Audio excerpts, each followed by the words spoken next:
Bismillahirrahmanirrahim. Alhamdulillahirabbil alamin. Wassallallahu ala sayyidina Muhammadin wa alihi tahirin. Rabbi shrah li sadri wa yassir li amri wahlul 'uqdatam min lisani yafqahu qawli. Amma ba'd. Assalamualaikum warahmatullahi wabarakatuh.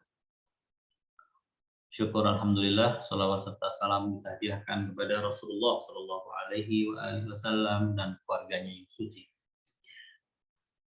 Kita masih melanjutkan pembahasan mengenai beberapa ayat yang kita baca dari ayat 19 sampai ayat yang ke-23. Di antaranya setelah kita membahas mengenai kata-kata atau alfaz ya, tentang masalah beberapa kosakata di ayat-ayat yang kita baca, lalu kemudian kita melihat bagaimana penulis buku Rawai'ul Bayan yaitu Syekh Sabuni menjelaskan tentang makna global dari ayat-ayat yang kita baca, lalu kemudian menjelaskan tentang hubungan ayat-ayat tersebut dengan ayat-ayat yang sebelumnya di awal-awal surat An-Nisa. Lalu kemudian beliau menjelaskan pula tentang asbabun nuzul, lalu kemudian juga menjelaskan mengenai beberapa pendapat dari para ulama berkenaan dengan masalah lataif, ya, masalah lataif, kemudian juga menjelaskan tentang wujuhul qiraat, tentang qiraah-qiraah yang ada berkenaan dengan ayat-ayat tadi. Nah, sekarang kita masuk pada pembahasan inti dari ayat-ayat yang kita baca mengenai orang-orang yang haram untuk dinikahi dan hukum-hukum seputar hukum tentang mahar dan tradisi-tradisi jahiliyah. Kita mulai al-ahkamus syar'iyyah, hukum-hukum syar'i yang berkenaan dengan ayat-ayat ini. Al-hukmul awal, hukum yang pertama. Hukum yang pertama ini diungkap oleh beliau dalam bentuk sebuah pertanyaan, lalu kemudian dari pertanyaan itulah beliau menjawab, lalu kemudian menyertakan pendapat para ulama berkenaan dengan masalah itu. Ma huwa miqdarul mahril marfudh fi syariatil islamiyah. Pertanyaan, sebenarnya ukurannya mahar, mas kawin yang diwajibkan dalam syariat Islam ketika seorang laki-laki menikahi perempuan, berapa jumlah mahar yang harus diberikan kepada istri? Pertanyaan, apakah boleh orang memberikan mahar yang sedemikian sedikit, misalnya seperti setangkai bunga melati, misalnya bukan bunga mawar, bunga melati, satu biji bunga melati, boleh ataukah tidak? Atau mungkin lebih dari situ, yang sebelah sananya misalnya, bolehkah orang meminta mahar atau memberikan mahar yang sampai sekian puluh miliar, misalnya, boleh ataukah tidak? Al-mahru fi syariatil islamiyah hibatun wa atiyah. Dalam syariat Islam, mahar atau mas kawin itu adalah pemberian, hibah. Hibah itu tadi adalah pemberian, sama dengan atiyah.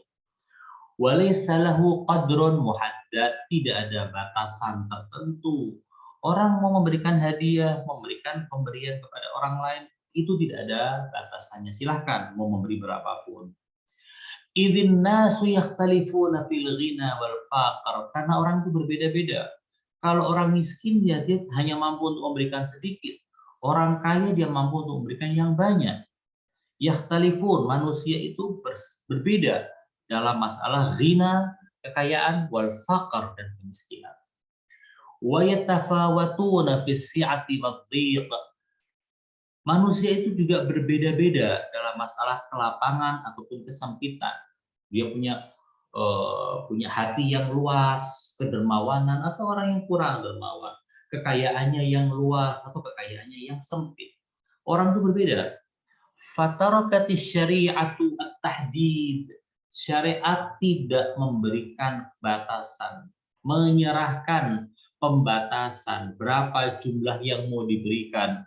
Liyu'tiya kullu wahidin, supaya setiap orang itu bisa memberikan ala qadri taqatihi wa hasabi halatihi, sehingga dia bisa memberikan mahar sesuai dengan kemampuannya dan kondisinya. Wa qad ittafaqal fuqaha, seluruh fuqaha, seluruh ahli fikih dari semua mazhab sepakat ala annahu la hadda li aktsaril mahr. Tidak ada batasan sabr maksimal mahar itu berapa? Nggak ada batasannya. Dalilnya mana? Liqaulihi ta'ala, karena Allah berfirman, wa ataitum ihdahunna qintaran, dan kalian telah memberikan kepada wanita yang kalian nikahi itu qintaran. Qintar kita sudah bahas artinya apa? Yaitu al-malul katsir, harta yang banyak.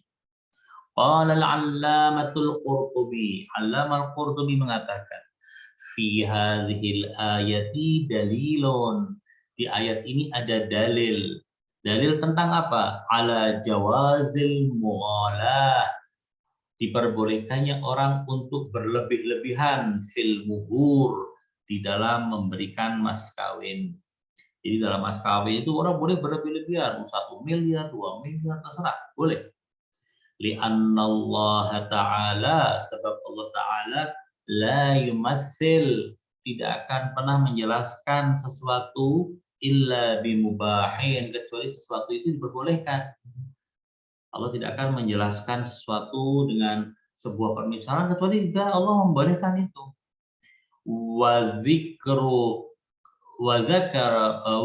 qissati Umar, dan juga kisahnya Umar bin Khattab yang kemarin kita sudah singgung ya. Wa fiha qauluhu, dan di dalam riwayat itu, kisah itu, Umar bin Khattab mengatakan asabat imra'atun wa akhta'a Umar, wanita ini benar dan Umar yang salah. Ini adalah dalil bahwasanya orang boleh memberikan mahar yang banyak tanpa ada batasan tertentu. Wa qala qaumun, meski demikian ada sekelompok orang yang mengatakan begini, la tu'til ayatu jawazal mughalati fil muhur. Ayat ini tidak memberikan kebebasan kepada orang untuk berlebih-lebihan di dalam mas kawin. Nggak ada nih ayat ini memperbolehkan seperti itu. Li'anna tamtsila bil qintar, sebab ketika ayat menyebutkan tentang qintar, misalkan dengan qintar itu, innama huwa ala jihatil mubalaghah, itu dari sisi mubalaghah. Dari sisi mubalaghah saja. Seakan-akan ayat ini mengatakan begini, ka'annahu qal wa ataitum hadzal qadral azim alladzi la yu'tihi ahad. Seakan-akan ingin mengatakan bahwa kalian sudah memberikan kepada istri kalian itu jumlah yang sangat besar yang tidak diberikan oleh siapapun. Wa hadza kaqaulihi, ini seperti sabdanya Nabi yang mengatakan, man bana masjidan lillah, barang siapa yang membangun masjid karena Allah, walau kamafhasi qita, walaupun hanya sebatas memberikan batasan kerikil-kerikil saja, batu-batu saja. Ada sebuah tanah misalnya, dia membangun masjidnya hanya memberikan batasan-batasan saja. Bahwa ini adalah batasan untuk masjid. Hanya memberikan batasan semacam itu, tapi niatnya adalah batasan untuk masjid. Banallahu lahu baitan fil jannah. Allah akan membangunkan untuk orang itu rumah di surga. Nah, ini bukan sedang memberikan kebebasan orang untuk berlebih-lebihan. Hanya mengatakan kalau Anda memberikan mahar yang besar sekalipun, itu nggak boleh untuk menarik lagi karena sudah dijadikan sebagai mahar. Bukan memberikan kebebasan. Ini kata sekelompok orang. Tetapi, tsumma qal wa ajma'al fuqaha, seluruh fuqaha mengatakan ala alla tahdid fi aktaris sadaq, tidak ada batasan tentang berapa jumlah mahar maksimal yang bisa diberikan kepada istri. Tidak ada larangan untuk memberikan mahar seberapapun juga. Wa amma aqallul mahar, kalau dikatakan bahwasanya maksimal mahar tidak ada batasannya, minimalnya ada nggak? Ada nggak minimal mahar? Wa amma aqallul mahri faqad ikhtalafu fihi ala aqwal. Mengenai minimal, batas minimal dari mahar, seberapa banyak minimalnya mahar diberikan kepada istri, ada beberapa pendapat. Pendapat yang pertama, aqalluhu salasatu darahim. Minimal mahar adalah 3 dirham. 3 dirham itu sama dengan rubu dinar, seperempat dinar. Wa huwa madhhabu Malik. Ini madhabnya Imam Maliki. Yang kedua, aqalluhu 'ashratu darahim. Yang minimal mahar itu adalah 10 dirham, yaitu 1 dinar. Dan ini adalah mazhabnya siapa? Wa huwa madhhabu Abi Hanifah. Ini adalah mazhab Abu Hanifah rahimahullah. Yang ketiga pendapat la hadda li aqallih, tidak ada batasan minimal mahar. Wa yajuzu bi kulli syai'in lahu qimah. Mahar bisa diberikan senilai apapun juga, sekecil apapun juga nilainya, yang penting dia punya nilai. Walaupun misalnya memberikannya sebuah cincin yang terbuat dari besi yang harganya paling 1.000 perak, 2.000 perak, itu bisa. Ini mazhabnya siapa? Wa huwa madhhab Syafi'i wa Ahmad. Ini mazhabnya Imam Syafi'i dan Imam Ahmad ibn Hanbal rahimahumullah. Qala al-Hafidh wa qad waradat ahadits fi aqall as-sadaq la yathbutu minha syai'un. Ada memang hadis-hadis yang menyebutkan tentang mahar minimal. Tetapi katanya Al-Hafidh ini biasanya Al-Hafidh Ibn al-Jauzi. Al-Hafidh mengatakan bahwa walaupun ada riwayat-riwayat dan hadis-hadis yang mengatur tentang minimal mahar, tetapi sebenarnya riwayat-riwayat itu tidak memberikan pembatasan. Hanya menceritakan tentang orang yang menikahi seorang wanita dengan misalnya khatam min hadid, dengan cincin yang terbuat dari besi, yang murah, yang tidak ada nilai yang besar. Ini riwayat semacam ini tidak menunjukkan bahwasanya memang itu minimalnya. Nggak ada penjelasan mengenai minimal. Qala al-'Allamah al-Qurtubi. Allamah Qurtubi mengatakan, ta'allaqa Syafi'i bi'umumi qawlihi ta'ala bi'amwalikum. Imam Syafi'i menggunakan firman Allah Subhanahu wa taala dengan firman-Nya bi'amwalikum. Antabtagu bi'amwalikum. Kalian boleh menikahi wanita dengan memberikan harta kalian. Kata Imam Syafi'i, firman Allah bi'amwalikum ini menunjukkan bahwasanya yang jelas harus memiliki nilai maliyah, nilai harta. Tapi tidak disebutkan sedikit atau banyak, berarti boleh orang memberikan mahar yang banyak, boleh pula memberikan mahar yang sedikit.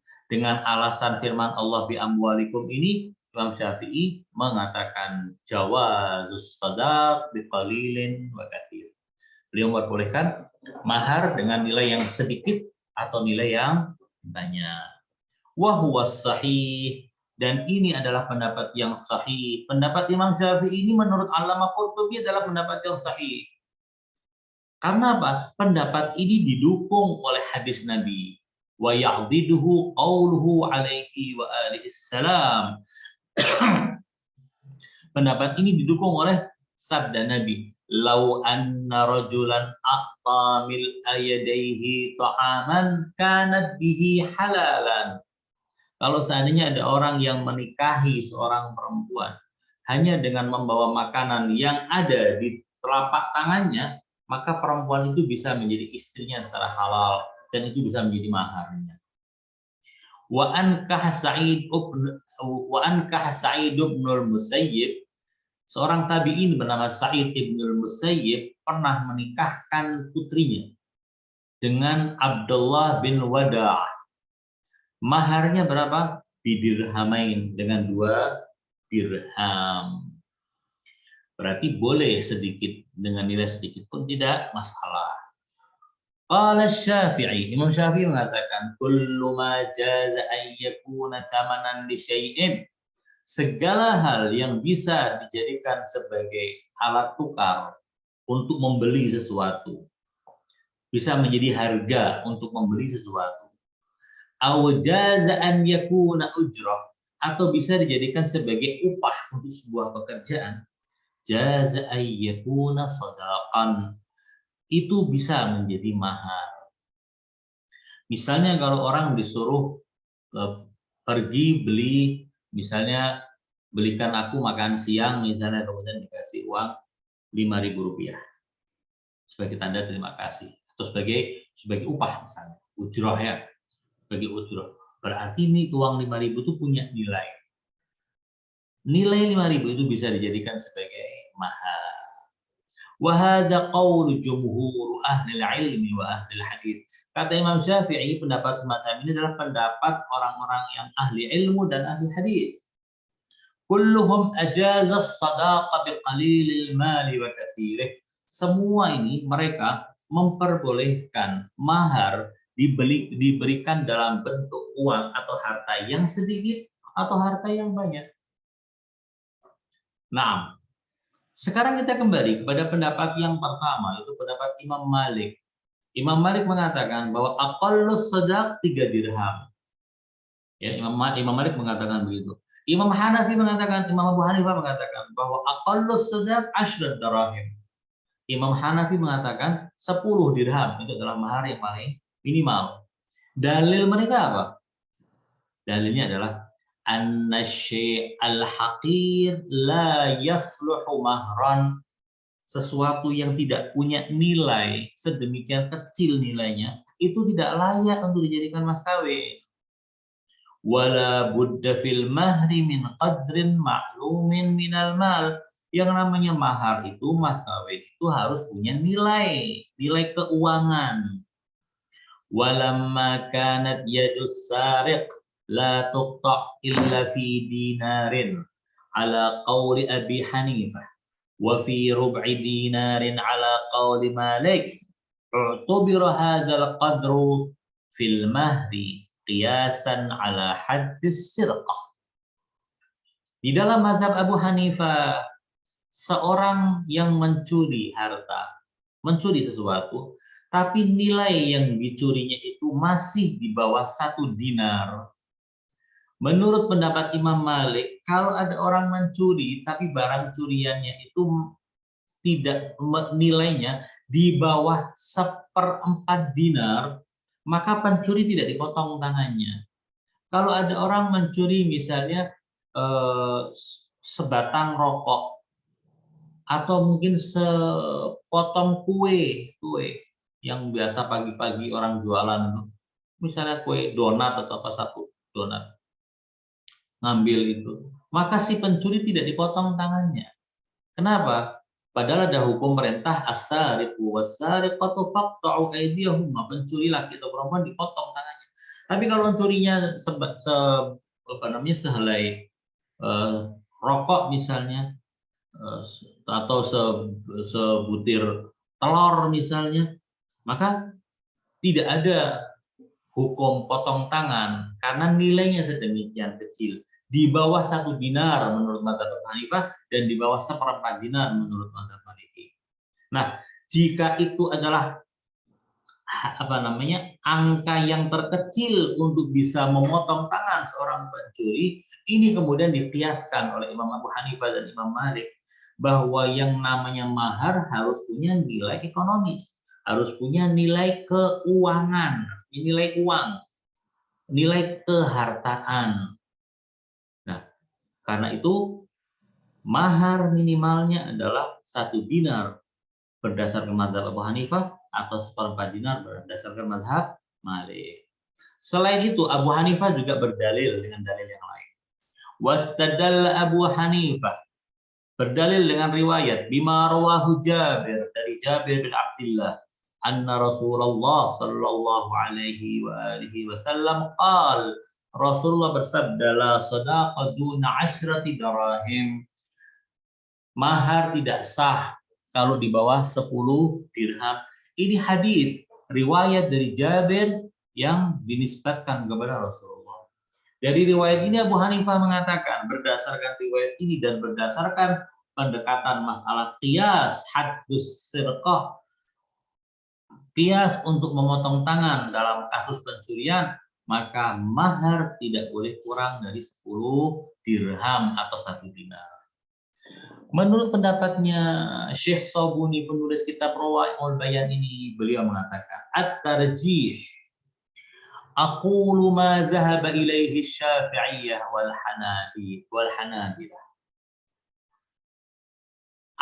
Aku katakan ma dhahaba ilaihi Syafi'iyatu wal Hanabilatu arjah. Pendapat mazhab Imam Syafi'i dan pendapat mazhab Imam Ahmad bin Hanbal menurutku adalah pendapat yang lebih rajih, yang lebih baik, yang lebih tepat. Faqad zawwaja alaihi salam ahad as-sahabah ala ma yahfadhuhu minal Qur'an. Sebab ada satu kasus di mana Rasulullah Shallallahu alaihi wasallam pernah menikahkan salah seorang sahabat beliau dengan mahar hafalan Al-Qur'an.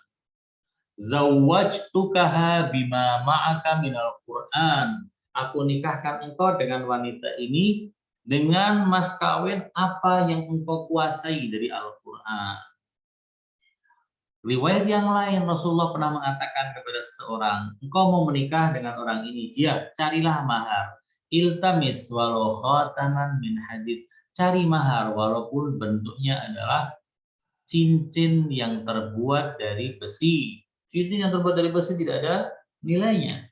Cari untuk mahar walaupun senilai itu. Wa zawwaja sayyidut tabi'in, dan pemuka para tabi'in yaitu Sa'id bin Musayyib pernah menikahkan putrinya ala dirhamain dengan mahar 2 dirham walam yunkir alaihi ahad, tanpa ada satu orang pun yang mengingkari dan memprotesnya. Berarti boleh. Wal aslu fil maqadir itsbatuha bi tariqis syara'. Kalau kita merujuk kepada kaidah, maka kaidah tentang masalah ukuran sesuatu harus merujuk kepada syariat. Syariat ngomong apa enggak? Kalau syariat nggak ngomong, ya nggak harus kita batasi dong. Al-Quran tidak pernah membatasi tentang mahar, kenapa kita harus membatasi? Walaysa tammata haditsun sahihun. Tidak ada di sana, kita tidak menemukan adanya hadis yang sahih yang menjelaskan tentang fi aqallis sadaq, tentang masalah mahar yang minimal yang yasluhu hujjatan, yang bisa dijadikan sebagai dalil, kama qala al-Hafidz, seperti yang dikatakan oleh al-Hafidz. Artinya beliau mengatakan begini, maksudnya beliau itu adalah penulis kitab Rawa'iul Bayan, Syekh Ali Sabuni. Syekh Ali Sabuni mengatakan tidak ada dalil yang sahih, walaupun dalil itu membahas mengenai mahar, tidak ada dalil sahih yang menjelaskan tentang mahar minimal yang bisa dijadikan sebagai argumen. Rata-rata hadis yang dijadikan sebagai argumen untuk menunjukkan mahar minimal itu tidak bisa dijadikan sebagai dalil, karena bisa memiliki makna yang lain. Ini pembahasan yang pertama. Jadi dalam bahasan yang pertama kita sudah sampai pada kesimpulan bahwa mahar tidak ada batasan minimal dan tidak ada batasan maksimal. Al-hukmus tsani, hukum yang kedua.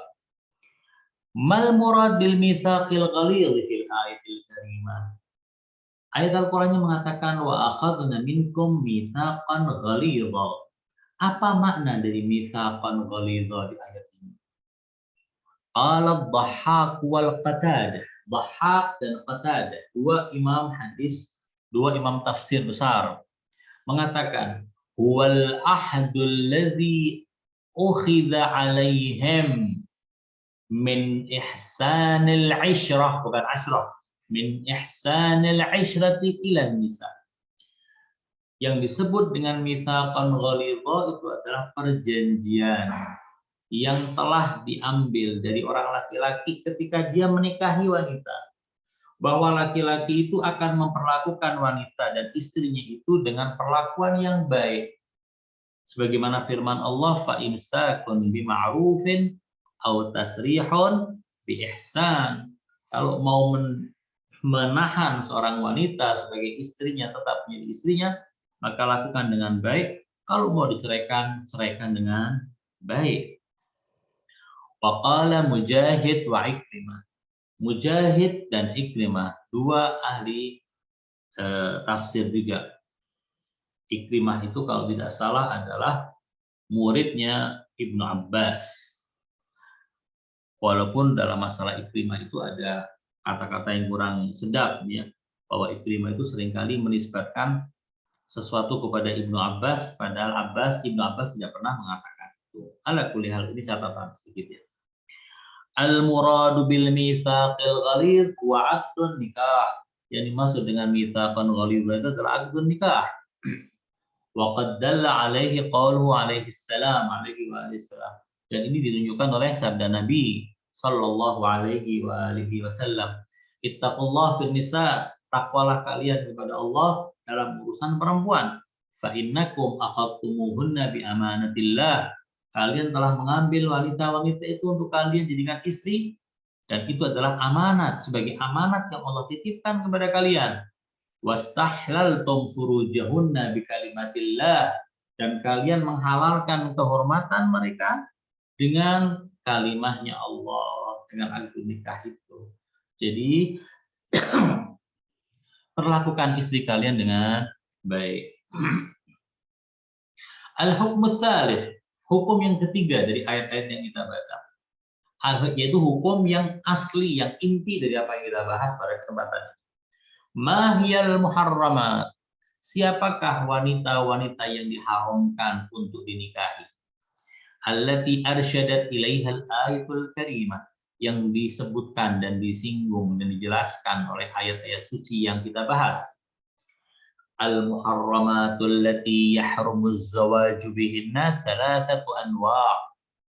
Wanita-wanita yang haram untuk dinikahi oleh orang laki-laki itu ada 3 kelompok. Wa hunna kal ati, mereka seperti yang dijelaskan berikut ini.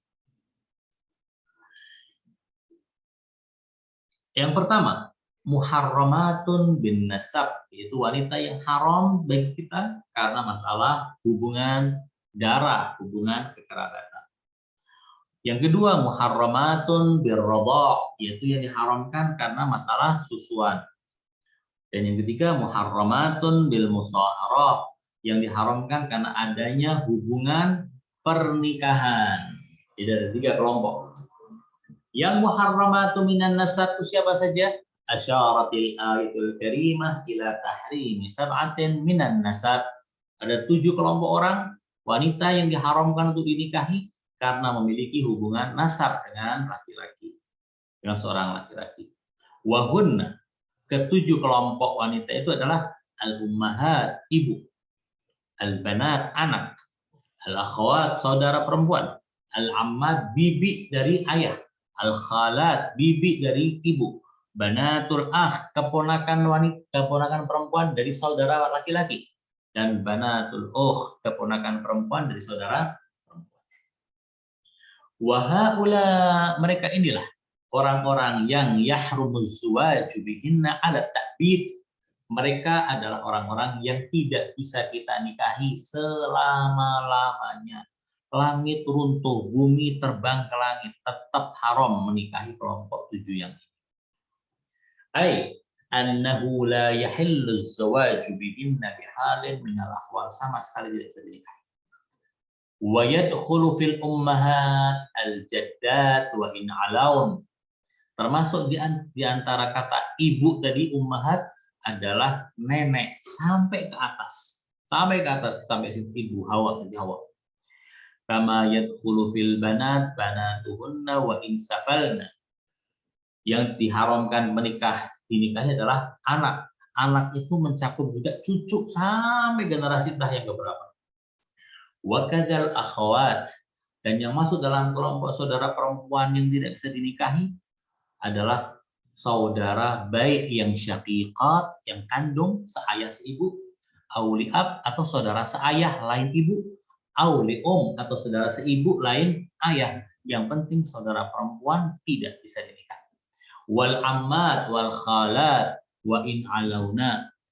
Bibi dari ayah, bibi dari ibu adalah bibinya kita langsung atau bibinya ayah kita atau bibinya ibu kita, bibinya nenek kita atau bibinya kakek kita. Pokoknya yang memiliki hubungan bibi dengan kita secara darah, baik dari sisi ayah ataupun ibu, itu haram untuk dinikahi. Berikutnya adalah al-muharramatu minar radha. Wanita-wanita yang diharamkan karena masalah susuan. Siapa saja mereka? Wal muharramatu minar radha sab'un aidan. Ada 7 juga yang diharamkan dari radha. Kama huwal hal fin nasab, sebagaimana keadaannya dalam masalah nasab. Karena Rasulullah pernah bersabda begini, liqaulihi alaihi salatu wassalam, yahrumu minar radha'ah ma yahrumu minan nasab. Dari susuan itu diharamkan seukuran yang diharamkan dari nasab. Berarti kalau kita punya ibu susu atau punya anak susu atau punya bibi susu atau punya bibi dari ayah susu, kemudian punya saudara susu, punya keponakan susu, itu adalah orang-orang yang secara pernikahan tidak boleh kita nikahi. Wal ayatul karimah, ayat yang suci ini, lam tadhkur minal muharramati birradha siwa al ummahat wal akhawat. Yang disebutkan di ayat ini dari wanita-wanita, 7 kelompok wanita yang haram untuk dinikahi secara radha, yang disebutkan cuma 2. Wa ummahatukum minar radha'ah wa akhawatukum minar radha'ah. Wa ummahatukum allati arda'nakum wa akhawatukum minar radha'ah, 2 aja. Kelompok ibu susu dan saudara susu. Wal aslun wal far'un. Ibu itu adalah asal dari proses hubungan susu. Sementara ukhut, yaitu saudara perempuan, adalah far, cabangnya. Fanabbaha bidzalika ala jami'il usuli wal furu'. Ini hanya sebuah contoh saja. Sebenarnya yang dikehendaki Al-Quran bukan hanya ummahat dan akhwat saja, melainkan ke-7 kelompok yang ada pada nasab juga diharamkan dari sisi radha. Jadi bibi dari radha itu haram dinikahi, saudara dari radha haram dinikahi, keponakan dari radha juga haram dinikahi. Wa waddahatis sunnatun nabawiyyatu dzalika bitafsil. Hal ini dijelaskan secara rinci oleh hadis nabawi. Wa bi sharihil ibarah kama fil hadits sabiq. Dan penjelasan dari Nabi itu dengan ungkapan yang jelas seperti hadis tadi.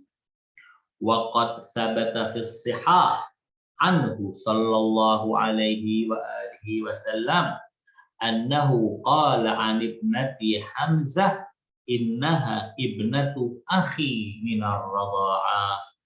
Dalam sebuah hadis Rasulullah sallallahu alaihi wa alihi wasallam pernah menyebut putrinya Hamzah bin Abdul Muttalib sebagai putri beliau dari radha'ah. Kenapa? Karena putri saudara beliau itu. Karena Hamzah adalah saudara susuannya Nabi. Hamzah pernah menyusu kepada seorang wanita bernama Thuwaibah al-Aslamiyah. Dan Rasulullah juga pernah menyusu kepada Thuwaibah al-Aslamiyah. Jadi Hamzah dan Rasulullah walaupun secara nasab adalah paman dan keponakan, tetapi mereka berdua adalah saudara sesusu. Jadi anaknya Hamzah adalah keponakannya Nabi dari sisi susuan. Walaupun dari sisi nasab anaknya Hamzah adalah sepupunya Nabi Muhammad sallallahu alaihi wasallam. Yang berikutnya lagi al-muharramatu bisababil musahara, yaitu wanita-wanita yang diharamkan karena jalinan hubungan pernikahan. Ammal muharramatu bisababil musaharah. Adapun wanita-wanita yang diharamkan karena jalinan hubungan pernikahan, faqad dzakaratil ayatul karimatu minhunna arba'an. Yang disebutkan oleh ayat Al-Qur'an ada 4. Wa hunna kattali. Mereka adalah kelompok ini. Yang pertama, zaujatul ab, istrinya ayah. Istrinya ayah itu bukan hanya ibu kita, tapi ibu tiri kita. Dalilnya adalah ayat Al-Qur'an yang mengatakan wala tankihu ma nakaha aba'ukum minan nisa. Jangan nikahi apa yang dinikahi oleh ayah-ayah kalian. Yang kedua, zaujatul ibn, yakni menantu, istri dari anak laki-laki kita itu juga haram untuk dinikahi. Dalilnya firman Allah, wa halailu abnaikumul ladzina min aslabikum. Anak-anak yang berasal dari sulbi kalian, anak kandung kalian, kalau menikah maka istrinya tidak bisa kalian nikahi. Yang ketiga, ummuz zaujah, ibu dari istri, yaitu mertua. Wa ummahatu nisaikum. Yang keempat, bintuz zaujah, anak dari istri, anak perempuan dari istri. Jadi anak tiri, jadi anaknya si istri, ada seorang perempuan sudah punya anak, kita nikahi. Maka anaknya istri kita menjadi anak tiri kita dan itu haram menikah. Tapi untuk yang keempat ini ada syaratnya. Syaratnya adalah jika laki-laki itu sudah berhubungan badan dengan ibunya. Kalau belum berhubungan dengan ibunya, maka belum terjadi keharaman antara ayah tiri dengan anak tiri. Ya. Dalilnya adalah waroba ibukumul lati fi hujurikum, dan anak-anak tiri kalian yang tinggal bersama dengan kalian min nisaikumul lati dakhaltum bihinna. Jadi anak-anak dari istri yang kalian nikahi dan sudah kalian kumpuli. Fa in lam takunu dakhaltum bihinna, kalau kalian belum pernah mengumpuli istri kalian itu, fala junaha alaikum, maka anak dari istri kalian masih belum menjadi haram bagi kalian. Kalian bisa menceraikan istri kalian dan kemudian menikahi anak. Wal aslu fi hadza anna ummaz zaujah tahrumu bi mujarradil aqdi 'alal bint. Dengan penjelasan ayat Al-Qur'an ini, jadi kalau misalnya kita menikah dengan seorang perempuan, begitu kita mengucapkan qabiltu, perempuan itu menjadi istri kita, ibunya wanita itu langsung menjadi ibu mertua dan kita haram untuk menikahi mertua kita selama-lamanya. Walaupun belum terjadi apa-apa. Baru mengucapkan qabiltu, istri kita ceraikan langsung. Misal ini, baru mengucapkan qabiltu langsung dicerai. Tapi ketika saya mengucapkan qabiltu, itu ibu mertua tetap menjadi ibu mertua selamanya dan tidak bisa dinikahi. Jadi kalau seandainya mau menikah dengan seorang wanita, dilihat dulu ibunya masih muda atau sudah tua. Kalau masih muda dilihat lebih tertarik ke ibunya atau ke anaknya. Kalau lebih tertarik kepada ibunya ya jangan dinikahi anaknya, nikahilah ibunya. Kalau tertarik kepada anaknya, nikahi anaknya, jangan memikirkan ibunya lagi. Ya, ini harus diperhatikan. Al-aslu di sini tahrumu bi mujarradil aqdi 'alal bint. Hanya dengan mengucapkan qabil itu langsung laki-laki ini haram dengan ibu mertuanya. Tapi tidak sebaliknya. Wala tahrumul bint illa bidukhul bil um. Tapi kalau kita menikahi seorang perempuan yang punya anak perempuan, seorang janda kita nikahi punya anak perempuan, maka anak perempuan itu hanya akan menjadi haram bagi kita, artinya menjadi anak tiri kita yang tidak boleh kita nikahi jika kita sudah berhubungan dengan ibunya. Karena apa? Ayatnya mengatakan allati dakhaltum bihinna, yang sudah kalian kumpuli. Wa qad istanbatal ulama min dzalika hadhihi alqa'idatal usuliyah. Dari sini para ulama mengambil kesimpulan sebuah kaidah usul, yang kaidah itu berbunyi begini. Al-aqdu 'alal banat yuharrimul ummahat. Akad terhadap anak perempuan membuat ibunya haram bagi kita. Waddukhulu bil ummahat yuhrimul banat.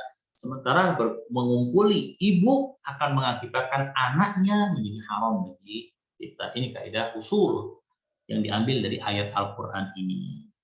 Tanbihun, suatu penjelasan di sini, satu pengingat, perhatian. Ar-rabibah, ya ini anak tiri, itu bintu zaujah, anak perempuan dari istri kita. Allati dakhala bi ummiha, yang ibunya sudah dikumpuli. Tahrumu ala zauj, dia akan menjadi wanita yang haram dinikahi oleh ayah tirinya, oleh suami ibunya. Haram, si anak perempuan ini haram untuk dinikahi oleh ayah tirinya. Sawa'un kanat fi hajrihi, baik si anak perempuan itu tinggal bersama dia, aw lam takun fi hajrihi, atau tidak tinggal bersama dia. Wattaqiyidu fi qawlihi allati fi hujurikum, catatan atau apa namanya, kata-kata Al-Qur'an yang menyebutkan allati fi hujurikum, anak tiri yang ada pada pangkuan kalian, laisa lisyat aw lil qaid, ini bukan syarat harus tinggal bersama suami, bukan juga catatan harus bersama suami. Nah, innama huwa libayanil ghalib, ini hanya untuk menjelaskan biasanya kalau ada orang perempuan kita nikahi dan punya anak, anaknya akan hidup bersama kita biasanya. Li'annal ghalib annaha takunu ma'a ummiha, biasanya anak perempuan itu akan hidup bersama ibunya. Wa yatawalla zauj tarbiyataha, dan ketika menikahi seorang perempuan yang punya anak, biasanya si suami akan juga mengayomi dan akan membesarkan si anak itu.